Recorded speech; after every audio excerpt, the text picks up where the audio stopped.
My guest today is Chef Marcus Pasley, owner of Walloon's. Your new restaurant just opened on the near South Side, near West Magnolia. Tell us about Walloon's. Yeah.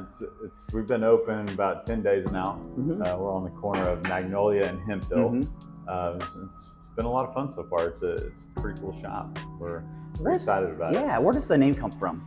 So the name has a couple of different references. We're kind of working with our branding company to come up with a good name, and the name Walloon's popped up.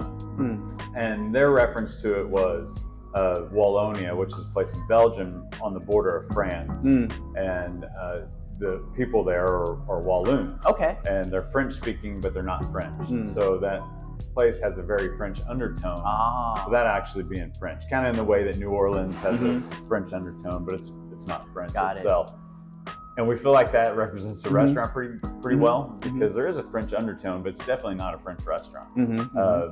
And then when they came up with Walloon's, just a light bulb clicked in our head, because my wife's family has a place up in Michigan, and there's Walloon Lake up there. Their place is very near that lake. And Walloon Lake is where Hemingway grew up in the summers as a boy. And so we have some Hemingway-inspired cocktails at the bar. I noticed. Kind of tied it in. So there's a couple different meanings. And it looks good in neon, so that's the other reason. It's fun. You don't forget a name like Walloon's either, I don't think. The time period, because along with Ernest Hemingway, it looks very 1940s, 50s, kind of classic restaurant. Did you guys try to tie that in as well? Yeah, I mean, we were really just going for a good looking restaurant. Okay. And trying to work with the natural character that was already in the building. Well, tell us about the building. This was a bank. Well, at one point. Yeah, originally kind of like a general store, pharmacy type. At one point it was a bank. Most recently as a hair salon. And when I first walked into the space, people were here getting their hair cut. So it was pretty cool. And the safe is still here. Safe is still here. That thing's not going anywhere. You don't want to move it. You don't want to even ask how much it would cost to move that thing. But you guys are going to do something inside there eventually. I heard. Yeah, we're building kind of a little tasting lounge in there, so it'd be fun. Okay, cool. Well, this is your fourth restaurant to open. They're all very unique. Provender Hall, Clay Pigeon, Piatello. This is your first. They're all very unique, but this is seafood. Is that fair to say? Okay, so why seafood? I know Fourth doesn't have a lot of seafood options even still, but why did you choose that route? Well, you named it. We have seafood, but we have kind of a large, on either end of the spectrum. So we have high-end seafood, and we have kind of fried fish joints, but we don't have anything in between them really. And I think there's a big hole in the market for that. And when I walked into the space, I got a real kind of New Orleans or Charleston feel as soon as I walked in. So I was like, all right, let's kind of lean into some of that and work it into our version of a seafood-focused American restaurant. So. It's not a huge menu, which my friends like that about the menu. It's kind of it's got some for everyone, but it's not like 50 items. So how did you choose the menu options here?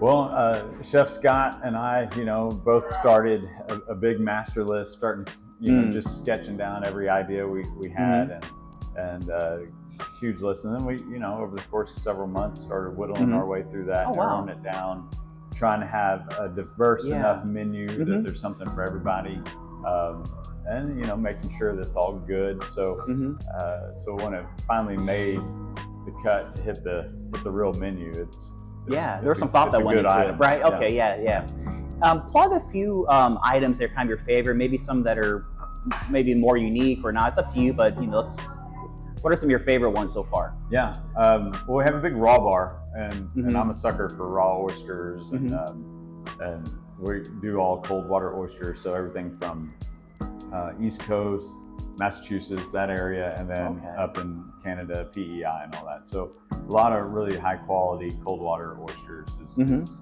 what we use. So that's fun. Tuna crudo's fun. Trout almondine's been really good, been a hit. And really the burger is interesting. I eyed that on the menu. I wasn't quite hungry enough to try it, but what's in this burger? It's just a darn good burger. Got a poppy seed bun, got a great grind on it, American cheese, Dijonnaise, shaved onions. I mean, it's real simple, but Yeah. It's just great. Well, you guys have a great cocktail menu as well. The other day I was here, I talked to you, and there was a spritz, and I wasn't sure if it was a well-known spritz. You guys made it up, and someone on Instagram messaged me and said, I was in Europe, and that's all they're drinking. Yeah. You know, so like, anyway, how did this cocktail menu come together? Kellen really ran with the ball on the cocktail list, and he's phenomenal behind the bar. Knows what he's doing. Okay. The bar, I have to say, the bar. Yes, the Hugo Spritz you're talking about. Yeah. I mean, it's a classic cocktail, and it's one that's been around for a long time. And I didn't know it's about delicious. it. Yeah. We've had it on the menu at Piatello and elsewhere. Okay. So, all right. but I think it's starting to gain a lot of popularity and traction right now. Gotcha. I was gonna say the bar.